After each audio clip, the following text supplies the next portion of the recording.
So ayan mga kaparing, so tinatalian ko na ngayon yung order na abakabag. So ayan. So nakadalawang tali na ako diyan mga kaparing. Ay na yung anak ko dumaan. So ayan. Kasi ipapadala namin ito mamaya ngayon sa Overland. So ngayon mga kaparing, so inaantay lang namin matapos to at ayan pupunta na ako ng bayan. So yan dinadali-dalian ko ng mga kaparings. So marami pa tayong gagawin mamaya na mga order. So ito na muna yung inuna natin kasi rasto eh. So,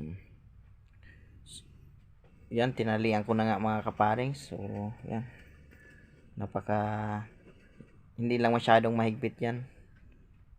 Yan pati yung handle nilagyan ko ng tali para hindi siya maging presentable ba sa sa customer. So yan. So yeah. Yan dumating nga dyan si Bianan mga kaparings. At yan na nagagawa, nag-uusap kami. So sa mga gusto pala mag-order dyan mga kaparings, comment lang kayo, PM lang.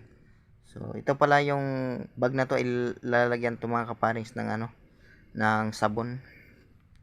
So bali ito na yung finished product niya mga kaparings. So makita mo alagang rosemary yan mga kaparings.